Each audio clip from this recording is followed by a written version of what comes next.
दोस्तों, open secret YouTube में आपका स्वागत है। मैं आपका दोस्त आशीष चांद।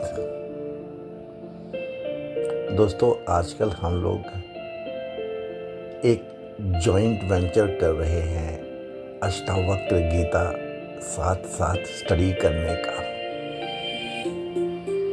ये इस पे हमारा 6th वीडियो है दोस्तों, 17-06 Mahagita, the stage gets set. In last video we visited the great Vandin Ashtavakra Shastrarth. Ashtavakra saved his father Kahod and also many other Gyanis, Shastris, Brahmins. Friends, जब राम ने रावण का वध कर दिया था, अभी हम बात कर रहे हैं त्रेता युग के भी अंत की, एक युग आगे की। तब दशरथ जी ने उस साइट को विजिट किया था, उस वार सीन को विजिट किया था, जब बहुत सारे देवगण स्वर्गलोक से आए थे, तो उनमें दशरथ भी थे। उन्होंने राम से कहा था, जैसे अष्टावक्र ने अपने पिता कहोड का उद्धार किया है, वैसे ही तुमने मेरा उद्धार कर दिया है। राम had been exiled क्योंकि दशरथ ने एक वचन दिया था कैकेयी को, और उस वचन को निभाने के लिए उनसे पाप तो हुआ था। हाँ, श्रवण के माता पिता का वध अनजाने में भी उनका पाप था। श्रवण के माता पिता का मरते हुए उनको श्राप, वह भी एक सच्चाई थी दोस्तों।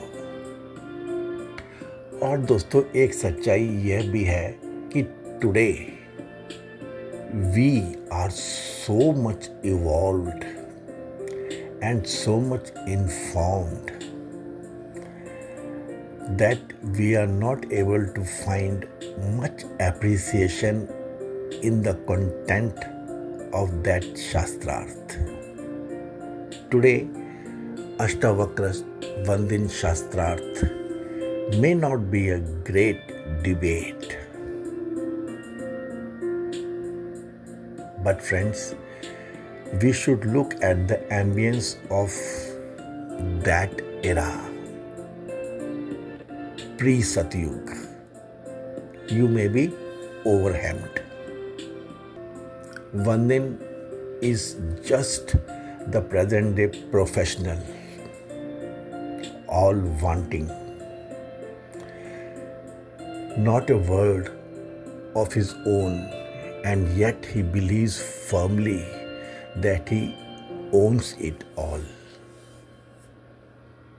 Yes, since it is that era, he bows down to his times and declares his purpose on the earth. Janak is you, और अष्टावक्र की आपको तलाश है। दोस्तों, अष्टावक्र की गीता तो है, उनकी संहिता तो है, उनकी महागीता तो है, और आप हो ही। वंदिन से जनक बनो दोस्तों। जनक की व्यथा समझो। इतनी उम्र हो गई है, परंतु एक्सपर्टाइज तो पाई नहीं।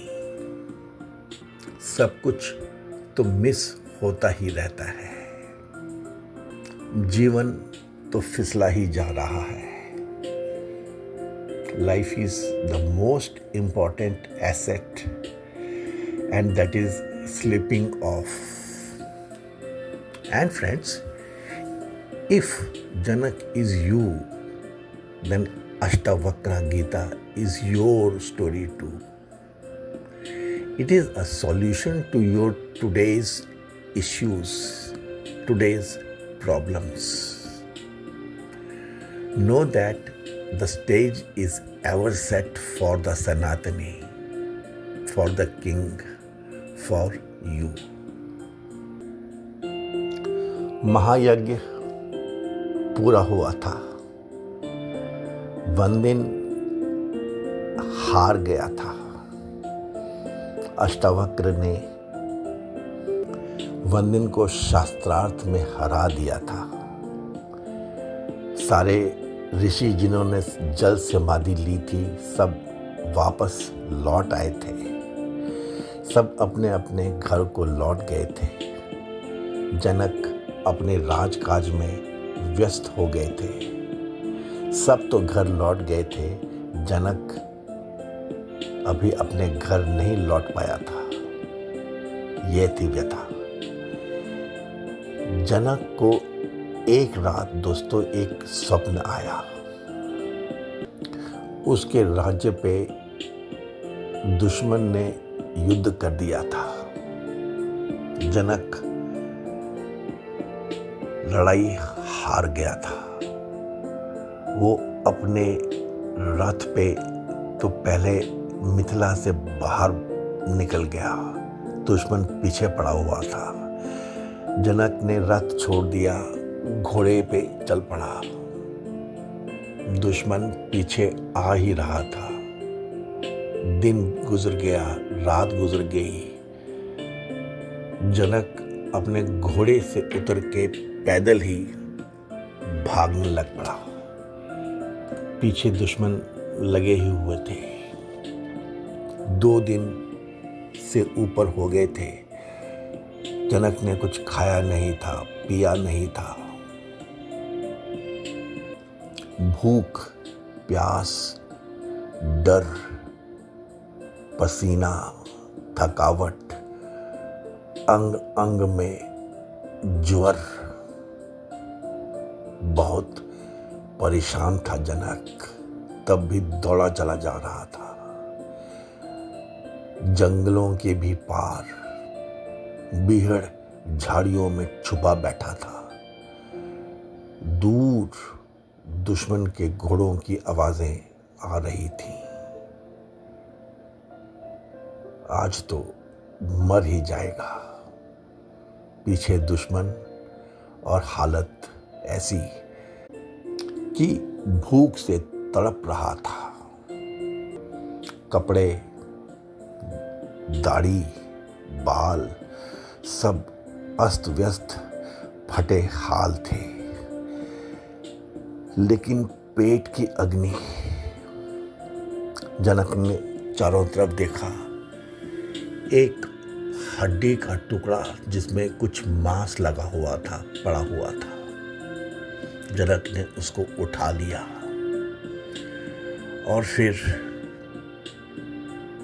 परंपरा के हिसाब से, अपनी रिफ्लेक्स सेक्शंस के हिसाब से उस हड्डी के टुकड़े को अपने गंदे कपड़े से ही साफ करने लग पड़ा।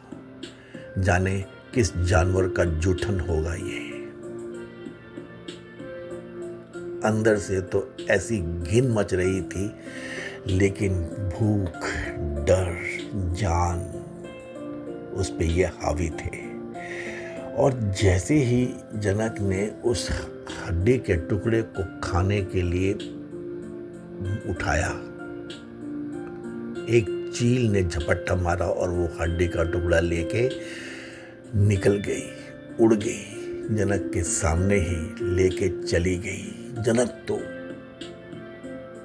उठ बैठा, चिल्ला पड़ा। एकदम उसने पाया कि वो तो अपने महल के शयन कक्ष में है,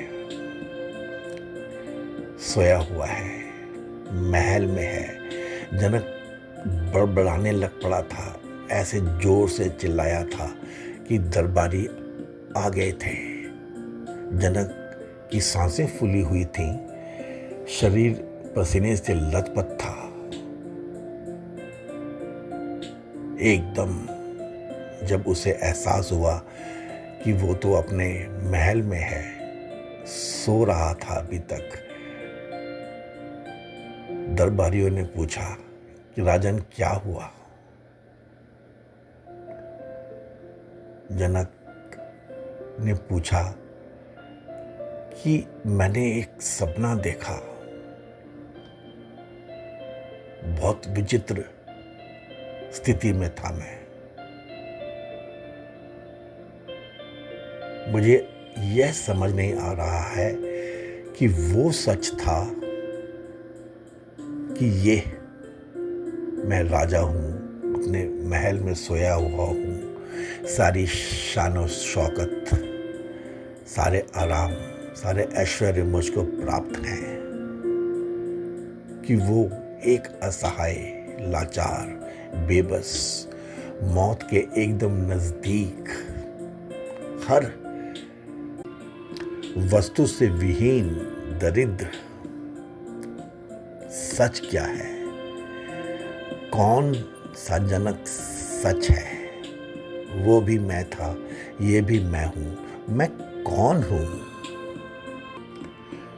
friends, Janak was an opulent, rich king. Dream readers आ गए दोस्तों, तांत्रिक आ गए,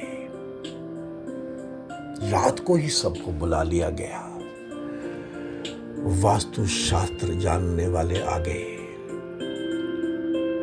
न्यूमरोलॉजिस्ट आ गए, भविष्य वक्ताओं को बुला लिया गया, कितने तो ज्योतिषाचार्य आ गए दोस्तों, समाज शास्त्री आ गए, मुनि, ऋषि, वेद पाठी, पंडित कितने आ गए दोस्तों। और तो और सभा से मिनिस्टर्स, और यहां तक कि विदेश से आए हुए मेहमान, पंडित सब आ गए। कोई महल की बात करता था, कोई पूछता था क्या आपने स्वप्न में कहीं पानी देखा था। कोई नक्षत्रों की बात करता था, कोई पिछले जन्म की तो कोई अगले जन्म की बात करता था। आप किस तरफ सिर करके सोए थे, कल क्या खाया था, महारानी का शयन कक्ष किस तरफ है, आप क्या सोच रहे थे, क्या चाहते हो, ये स्वप्न आपको आपसे मिलवाता है।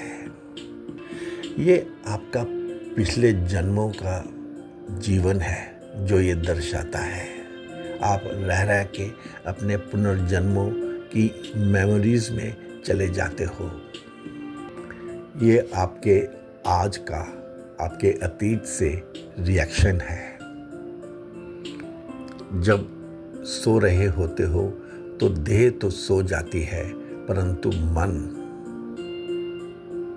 अभी चलता रहता है, जीव अभी चलता रहता है, वो कभी नहीं सोता। जाने दोस्तों कितनी तो उस पे स्टडी करने वाले बैठे थे, लेकिन सत्य कहाँ था, कहाँ जरा भी इसमें तृप्ति थी। जनक ने अपने सेनापति से कहा, अष्टावक्र को बुला दो। अष्टावक्र को जनक ने पुनः अपना स्वप्न बताया। मेरे भीतर अब यह प्रश्न उठ के आ रहा है कि वो सच था कि यह सच है। मैं कौन हूं? अष्टावक्र ने जनक से कहा, महाराज, जो आपने स्वप्न में स्वयं को देखा वो सच नहीं है, और जो आप राज सिंहासन पे बैठे हैं वह भी सच नहीं है। दोनों ही जनक झूठे हैं। महाराज, सच तो वो है जो इन दोनों जनकों को देख रहा है। जो सनातन है, सदा से है, एटर्नल है, वही सत्य है। जो आज है और कल नहीं होगा, जो कल था और आज नहीं है, वह सत्य कैसे हो सकता है? ये जागृत अवस्था, ये स्वप्न अवस्था तो छोड़िए महाराज, जो सुषुप्ति अवस्था है ना, जिसके बारे में आप जानते हैं, चाहे उसमें आपने क्या क्या देखा समझा, आप वो नहीं जानते। इन तीनों अवस्थाओं के पार वो जो चौथी अवस्था है वो हो आप। समझाया 4, 5, 6, 7 इतने शरीर हैं आपके। 4 में आप पैदा हुए हो, मेंटल बॉडी। फिर 5 है स्पिरिचुअल बॉडी, जहां आपको जाना ही चाहिए मानव जीवन में। तो अगर 4 तक पहुंच गए हो और आगे नहीं जा रहे हो तो ये आपका मानव जीवन व्यर्थ हो गया। 6 हुई फिर कॉस्मिक बॉडी, और फिर 7वीं निर्वाणिक बॉडी। जनक के प्रश्न का उत्तर सिंपल था, सहज था, एकदम समझ में आ गया। कहने को तो ज्ञान बहुत बिखरा पड़ा था, लेकिन समेटने वाला गुरु तो चाहिए था। सहज भाव से सब कुछ पिरोने वाला गुरु तो चाहिए था। यह सभा भी समाप्त हुई। इतने सारे ज्ञानी अधिकारी, सबको समझ में आया ये वेदांत सबके बस की चीज नहीं है। अष्टावक्र दूसरे कक्ष में जाके स्वयं ही स्वर्ण सिंहासन पे बैठ गए।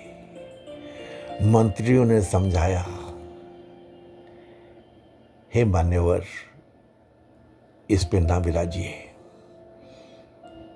जो कोई महाराज को एक पल में पूरा ज्ञान नहीं दे पाएगा और स्वर्ण सिंहासन पे बैठेगा, उसे हमारे यहाँ मृत्यु दंड का प्रावधान है। अष्टावक्र मुस्कुराता रहा।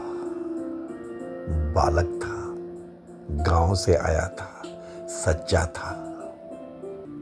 जनक उनके पास आए, फिर प्रणाम किया। अब दोनों अकेले थे। जनक ने कहा, हे ब्राह्मण पुत्र, मेरी तो इच्छाएं अब और भी बढ़ गई हैं। मैं तो अब ऐसा कहता हूं कि ब्रह्म ज्ञान यदि पल में मिल सकता है तो जितनी देर में मैं घोड़े पे सवार हो जाता हूं, उतनी देर में ही मुझे जो ब्रह्म ज्ञान दे पाएगा उसको ही मैं अपना गुरु धारण कर लूंगा। जनक के मन में तो वंदिन के शास्त्र के बाद ये किसी को मृत्यु दंड देना बिना कारण, पुरानी परंपराओं के अंतर्गत, ये सब तो अब उसने बंद कर लिया था। अष्टावक्र मुस्कुराए। राजन, ऐसा तो बिल्कुल संभव है और ऐसा ही है। ब्रह्म दृष्टि तो मिलनी होगी तो एक पल में ही मिलेगी। चलो, आप मुझे ये बताओ कि आप मुझे क्या दोगे बदले में।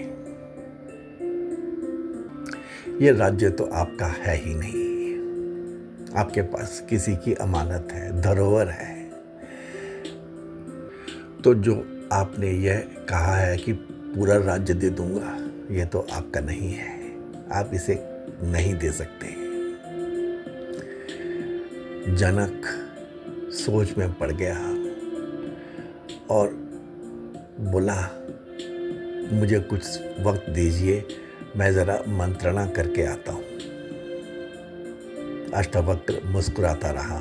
जनक सीधे सुनैना के पास चले गए। उनकी पत्नी थी।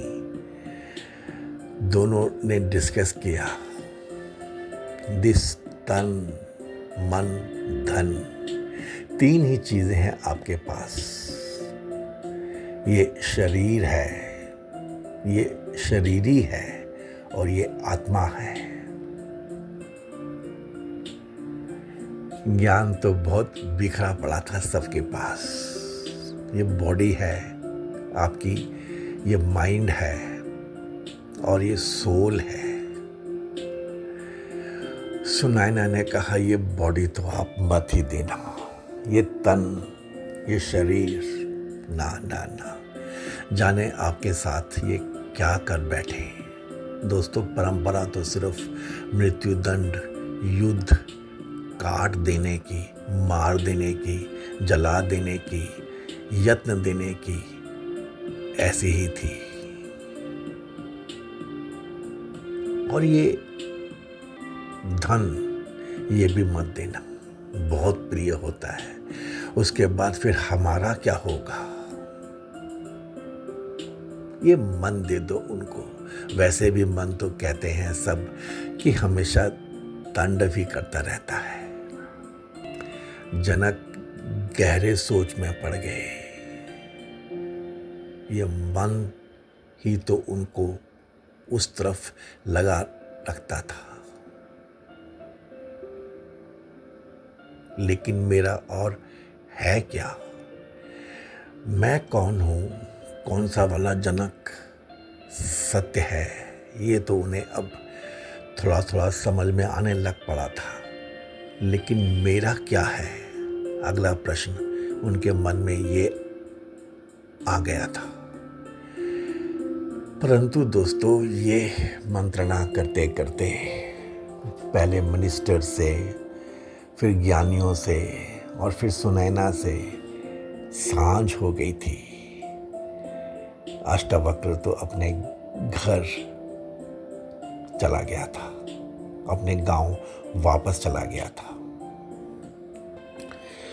इन some time Ashtavakra left for the forest, चला गया घर से बता के, आज्ञा लेके जंगल अध्ययन के लिए, मनन के लिए, और जंगल में जाने लगा। इधर जनक शिकार पे निकले थे और चलते चलते अपने सैनिकों से जुदा हो गए, बहुत आगे निकल आए। उन्हें जंगल में ढूंढते ढूंढते अष्टावक्र मिले।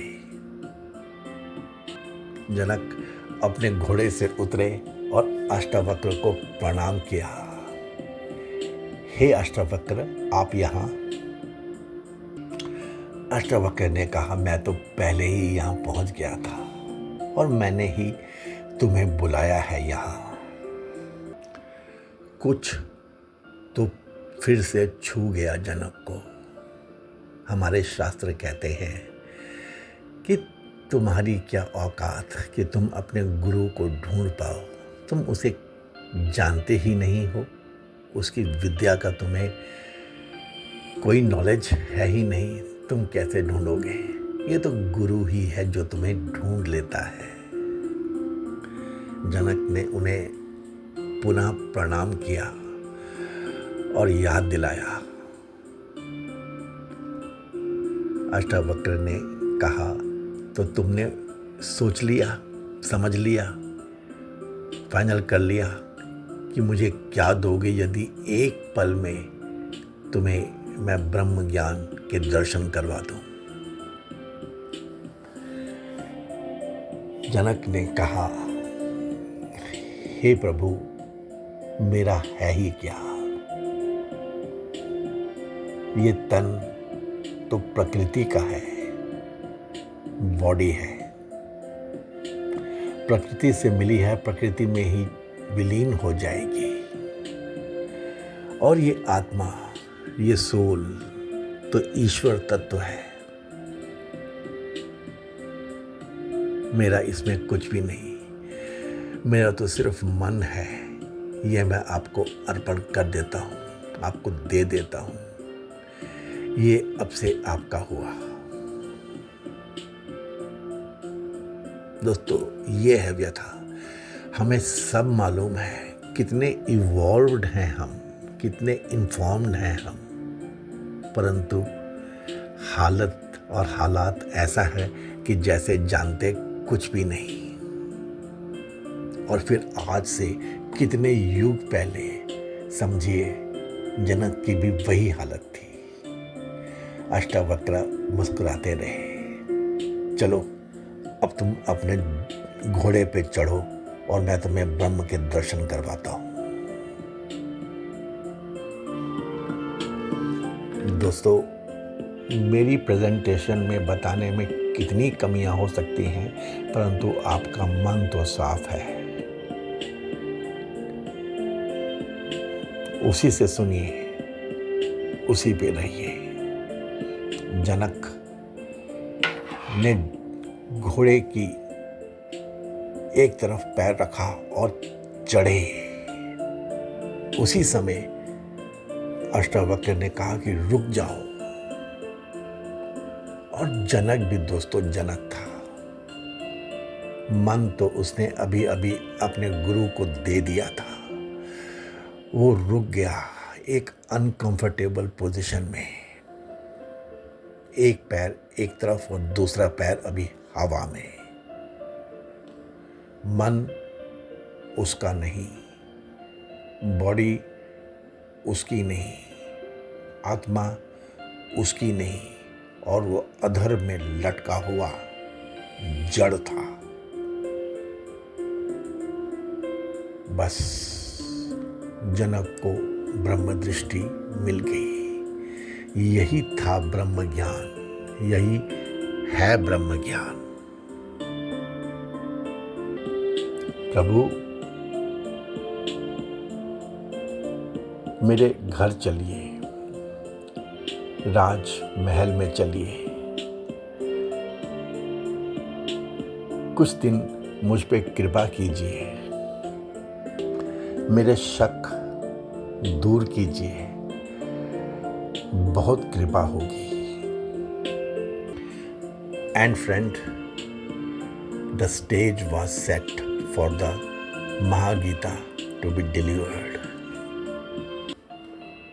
Friends, Ashtavakra Gita is a discussion, वाद विवाद है between a so-called परम ज्ञानी जनक जो आप हो and a ब्रह्म ज्ञानी.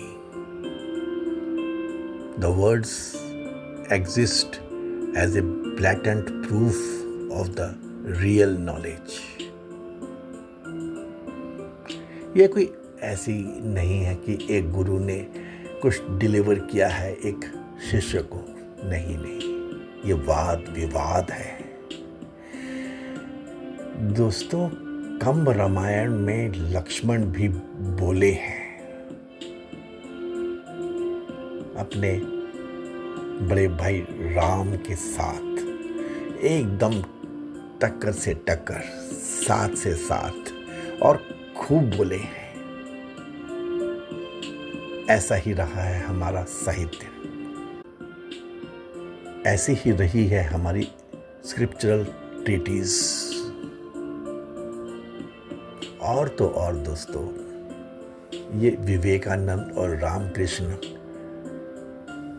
वाली बात।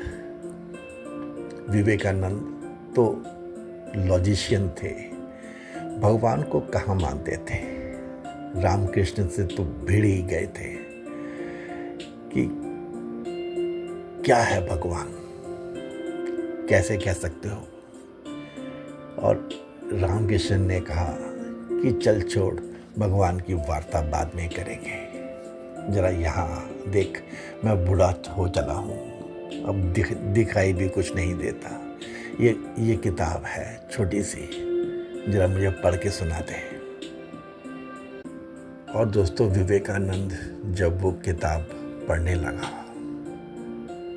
तो पहले ही एक दो सूत्रों में उसे उलझन होने लग पड़ी।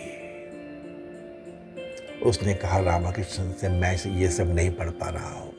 रामकृष्ण ने कहा, अरे तू अभी जवान है, मैं तो बूढ़ा हो चला हूँ, मुझ में ताकत कहाँ है, आंखें नहीं देखती हैं अब, तू सुना दे, दिखा दे, पढ़। और दोस्तों, विवेकानंद डूब गए और उसी से उन्हें एनलाइटनमेंट हो गई थी। और वो किताब दोस्तों, ये अष्टवक्र गीता ही थी। और दोस्तों, आज की बात, ये मैकॉले के जात वाले हम Westerners have very cunningly introduced the word story when talking about Indian scriptures. Story conveniently becomes fiction in time. और फिक्शन तो दोस्तों होती ही फिक्टिशियस है। आजकल आता है ना वो सर्टिफिकेट, हर एक सिनेमा में, हर एक मूवी के पहले एक self declaration that this is a work of fiction. कितनी बार तो ये गवर्नमेंट के central board versus producer directors के बीच की लड़ाइयाँ समझ में आती हैं। फिर एक सर्टिफिकेट में एक शब्द डाल देते हैं कि ये वर्क ऑफ फिक्शन है, ये सच नहीं है, और झूठ दिखा देते हैं। बाकी तो आपको पता ही है दोस्तों, how the truth has been made to be lost. पौराणिक काल की वास्तविक घटनाओं को वृत्तांत ना कहकर कहानी कहा गया है आजकल। ऑडेसिटी देखिए, कश्मीर मुसलमानों ने बनाया है, ऐसी बातें दिखा दी जाती हैं और हम सीधे साधे मान लेते हैं, कल तक विश्वास भी कर लेंगे और परसों तक तो यही सच हो जाएगा। और ये सब किया गया है दोस्तों। अरे कॉमन पार्लेंस की छोड़िए, टेक्निकल वर्ड्स में तो इसको माइथोलॉजी कह देते हैं, स्टोरी से भी आगे। Simply meaning that it is a myth, meaning that not actually happened. It is a work of super fiction, not even fiction. Okay friends, get ready to be on your most destined journey, your most desired journey. And friends, open secret asserts, if you bring in some of your co-pilgrims and if on the way they are lost, your happiness does not reduce. You have done your task. And if during the journey they go ahead of you you will be in bliss. Thank you very much, friends. Please give this video a like. Please share it with your contacts. Please subscribe to our channel. It will enhance our viewership. हे पूर्ण परमात्मा, पापों का कर खात्मा, विश्व बने धर्मात्मा, सब है तेरी आत्मा. May God bless us all.